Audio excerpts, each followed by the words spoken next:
NCP এবং জামায়াত জোট, আমার যেটা মনে হয় আদর্শিক নানান প্রশ্নে, বিশেষ করে নারী নেতৃত্ব ইস্যুতে, ঠিক ভোটের আগে যখন এনসিপি জামায়াতের সঙ্গে জোটে গেল, তখন যারা প্রার্থী হয়েছেন এবং এনসিপির নেতারাও যারা ছিলেন তাদেরকে আমি জিজ্ঞেস করেছিলাম, এই ইস্যুতেই জিজ্ঞেস করেছিলাম, তখন তারা আমাকে বলেছেন যে এটা কোনো আদর্শিক জোট না, this is just an electoral alliance. So সেই জায়গায় আমরা এখন দেখতে পাচ্ছি, অথবা যে কথাগুলো আসছে, গুঞ্জন যেগুলো পাওয়া যাচ্ছে, সেগুলো হচ্ছে এই জোটটা স্থায়ী হতে যাচ্ছে, অর্থাৎ রাজনৈতিক জোটে পরিণত হতে যাচ্ছে। যদি এমনটা হয়, আদর্শিক ইস্যুগুলো কিভাবে ডিল করবে এনসিপি, তখন কিন্তু ওইটা বলার সুযোগ নেই জাস্ট এন ইলেকটোরাল অ্যালায়েন্স। আসলে ধন্যবাদ আপনার প্রশ্নের জন্য। যমুনা টিভি যারা দেখছেন, কলাকুশলী সবাইকে সালাম ও শুভেচ্ছা, আমার সহ আলোচকদেরও সালাম ও শুভেচ্ছা। আসলে এনসিপির জন্য এখন খুব একটা ক্রুশিয়াল মোমেন্ট চলছে, এবং আমি আগেও যেটা বলেছি যে ইতিহাসের টাইমলাইনে যখন আপনি অবস্থান করেন, তখন বর্তমান দিয়ে বর্তমানকে বিচার করা, সেটাকে জাস্টিফাই করা বা সেটাকে জাস্টিফাই করার চেষ্টা করবেন আপনি পার্টিজান হিসেবে, অমুক তমুক নানান আইডেন্টিটির জায়গা থেকে আপনি হয়তো জাস্টিফাই করবেন, কিন্তু আপনার অবস্থানকে বোঝার একমাত্র রাস্তা হচ্ছে আপনার অবস্থান যখন অতীতে ফিরে যাবে, অতীত হয়ে যাবে, তখন এটাকে বোঝা। এনসিপি একটা গ্রোয়িং দল। আমি আমার পার্টি শুরু থেকে আমি আছি, আমি জানি যে এই পার্টিটার কি পরিমাণ দরকার বাংলাদেশে। এরকম একটি মধ্যমপন্থী এবং এমন একটি পার্টি যেটা মানে পাওয়ার ভ্যাকিউম, যেটা আওয়ামী লীগের প্রস্থানের মধ্য দিয়ে যে পাওয়ার ভ্যাকিউম আছে, এবং সেই সাথে যেই চাহিদাটা ছিল বিকল্পের চাহিদা, সেইটাকে ধারণ করে একই সাথে ইয়াং জেনারেশনকে কানেক্ট করে এবং মতাদর্শকে মূল না করে সকল মতাদর্শকে সারভাইভ করাইতে পারে বা সেটাকে এন্টারটেইন করতে পারে, এমন একটি পলিটিক্যাল পার্টি, এইটা এনসিপির হচ্ছে গ্রাউন্ড। সো এনসিপির এই গ্রাউন্ডে তার ফ্লারিশ করাটা এই মুহূর্তে খুবই দরকারি। এবং বিরোধী দল, আপনি জানেন যে বিরোধী দলে ফাংশন করাটা প্রত্যেকটা দলের জন্যই অনেক বড় অভিজ্ঞতার সঞ্চয় হয়, অনেক তার ঝুলিতে অনেক ট্রিক্স এবং কৌশল অনেক কিছু জমা হয়, এবং তারা এই কাজগুলো মানে দেখা গেছে বিরোধী দলের মধ্যে সৃজনশীলতা সবচেয়ে বেশি থাকে। সো আমার দলে আমি তো জানি যে কারা আছেন এখানে, সো এবং তাদের যে ক্রিয়েটিভ এজেন্সি সেটা সম্পর্কে আমি ওয়াকিবহাল।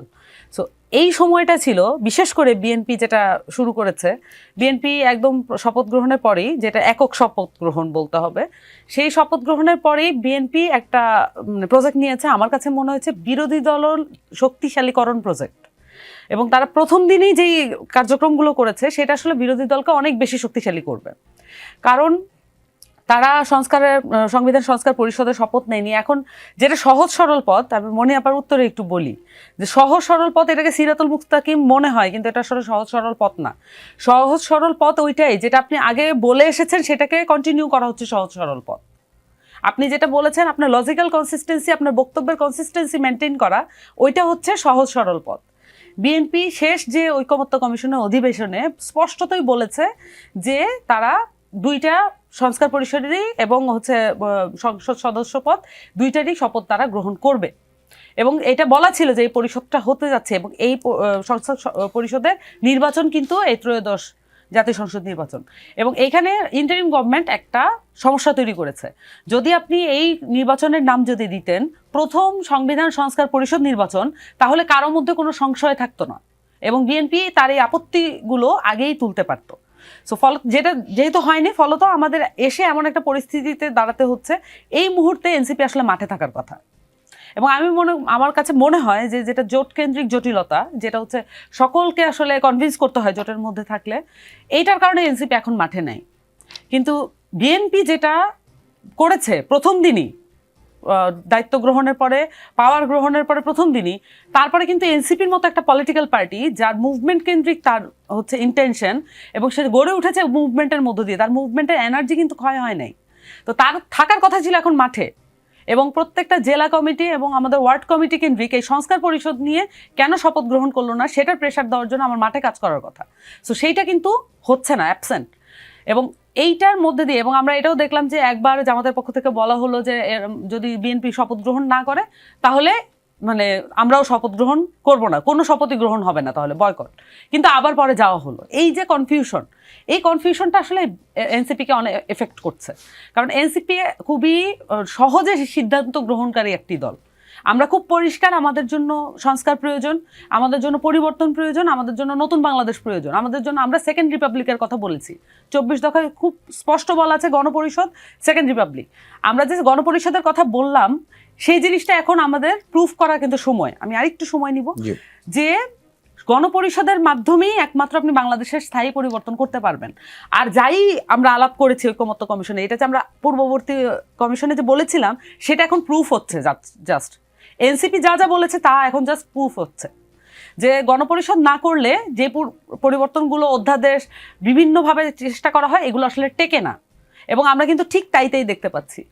আমির খসরু মাহমুদ চৌধুরী থেকে শুরু করে সবাই কিন্তু বলছেন যে গণভোট বলে কিছু হয় নাই এবং এটা নালিফাইড হয়ে যাচ্ছে।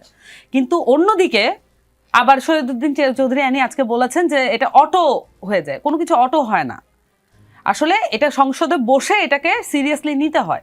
তো আমার কাছে মনে হয় না বিএনপির ওই গুডউইল আছে। এবং বিএনপি, আমি আগেও বলেছি যে সংস্কার নামক এই বিষয়টাকে তারা ভূতের মতো ভয় পায়, তারা আতঙ্কিত এই বিষয়টাতে। সো এই যে এই কথাগুলো বলার মতো সবচাইতে মাঠে সবচাইতে বড় শক্তি হচ্ছে এনসিপি, বিরোধী দলীয় মূল শক্তি হওয়ার কথা এনসিপি। কিন্তু এই যে জোটের কারণে আপনি যেটা বলতেছেন এটা রাজনৈতিক দিকে মোড় নিচ্ছে, এটা যদি হয় তাহলে এনসিপির যে রিয়েল এনার্জি সেটা আরও কমে আসবে। কারণ আমি মনে করি, কারণ তাদের যে সিদ্ধান্ত গ্রহণ প্রক্রিয়া অনেক সুইফট, আমরা খুব সহজেই জানি কোনটা বাংলাদেশের মানুষের বিপক্ষে যাচ্ছে, এটা আমরা বুঝতে পারি। সো সেটার বিপক্ষে মাঠে নামার জন্য আমাদের খুব সহজেই আমাদের কমান্ড সিস্টেম অটো ওয়ার্ক করে। বাট এখন যেহেতু জোটকেন্দ্রিক জটিলতা, এনসিপি কিন্তু মাঠে নামতে পারছে না। কিন্তু হওয়ার কথা ছিল ডে 1 থেকেই তারা মাঠে, এটা হওয়ার কথা ছিল। সো আমার কাছে মনে হয় যে ইন টোটাল যে আদর্শগত জায়গাগুলো সেগুলোকে যদি বাদও দেই, বিরোধী দলের জায়গা থেকেও এনসিপির সিঙ্গেল মুভ করা সবচেয়ে বেশি, মানে তার দলের ফ্লারিশমেন্টের জন্য, রাজনীতির ফ্লারিশমেন্টের জন্য অনেক বেশি। যে একটা বিষয়, এই যে জোটের ইস্যুটাকে কেন্দ্র করেই আপনাদের একটা বড় অংশ তারা পদত্যাগ করেছিলেন। এখন আমি যেমন আজ দেখছিলাম মনিরা শানবিন, তিনি বলেছেন পদত্যাগপত্র গ্রহণ করা হয়নি, তাদেরকে ফিরিয়ে আনার চেষ্টা করা হচ্ছে। এটা আরো আগেও বলা হয়েছে যে তাদেরকে ফিরিয়ে আনার চেষ্টা করা হচ্ছে। ঠিক যেই কারণে তারা পদত্যাগ করেছেন সেই কারণটা বলবৎ থাকার পরেও পদত্যাগীরা কেন ফিরবেন? কারণটা যদি বলবৎ থাকে তাহলে ফেরার কথা না।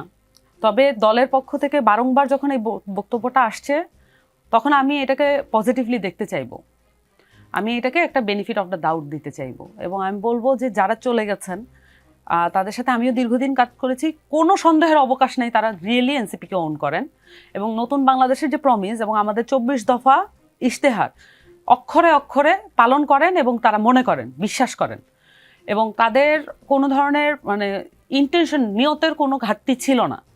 সো যেটা হয়েছে, দলের এনসিপি যেহেতু একদমই খুবই মাস পিপল পার্টি এবং তারা মানুষের সাথে খুবই কানেক্টেড, যদি মানুষের মধ্যে থেকে এই চাপ আসে তাহলে এই মানুষগুলো আবার ফিরতে বাধ্য। কারণ ওনারা আসলেই বাংলাদেশের জন্য কাজ করতে চেয়েছিলেন এবং তারা কি পরিমাণে বুদ্ধিভিত্তিকভাবে ট্যালেন্টেড এবং সৃজনশীল আপনারা সেগুলো প্রত্যক্ষ করেছেন। এবং বাংলাদেশে এই পরিমাণ এত ট্যালেন্টের সমারোহ একটা পার্টিতে এই প্রথম হয়েছে, এইটা এত হেলায় হারানো কারোর জন্যই ভালো হবে না। সো আমার কাছে মনে হয় যে যারা পদত্যাগ করেছেন এই একই কারণ বলবৎ থাকলে তারা যদি ফিরতে নাও চান, আমার কাছে মনে হয় দলকে পুরনো যে তার যে আসল জায়গা, এটা আমি পুরনো বলবো না, তার যে মূল জায়গা সেইখানে নিয়ে যাওয়ার জন্য ওই ফোর্সটা দরকার। যারা বেরিয়ে গেছেন তাদেরকে আমাদের দরকার, আমি মনে করি এনসিপির দরকার, বাংলাদেশেরও দরকার।